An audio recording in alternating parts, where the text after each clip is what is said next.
Have you ever wondered why society often shies away from discussing sex education, despite it being a fundamental part of human life and development? Well, that's a question worth pondering. Sex education isn't about promoting promiscuity. Rather, it's about providing young people with the knowledge and skills to make informed decisions about their sexual health and relationships. It's about teaching respect, consent, and understanding the physical and emotional aspects of sexuality. Research indicates that comprehensive sex education can help reduce rates of teenage pregnancy and sexually transmitted infections. A study by the Guttmacher Institute found that teenagers who received comprehensive sex education were 60% less likely to get pregnant or get someone else pregnant. And the Centers for Disease Control and Prevention reports that young people who receive complete sex education are more likely to use protection if they choose to have sex. Moreover, sex education extends beyond the biological.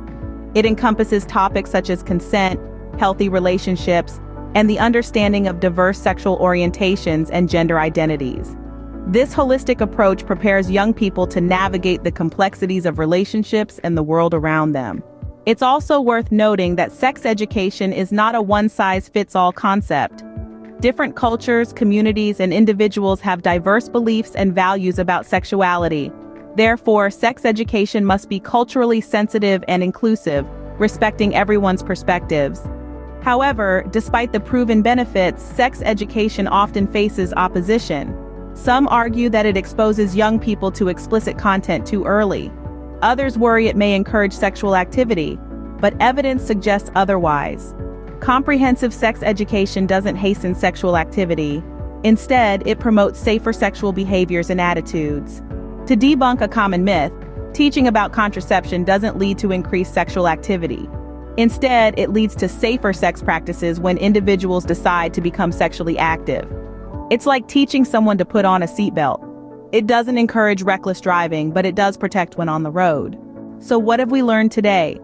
Firstly, comprehensive sex education is not about promoting sexual activity, but educating young people about their bodies and relationships. It's about providing them the tools to make informed decisions about their sexual health. Secondly, research supports the effectiveness of sex education in reducing teen pregnancies and sexually transmitted infections. It promotes safer sexual behaviors and attitudes. Thirdly, sex education should be culturally sensitive and inclusive, respecting the diverse beliefs and values of different communities. Lastly, the fears and misconceptions surrounding sex education often lack evidence.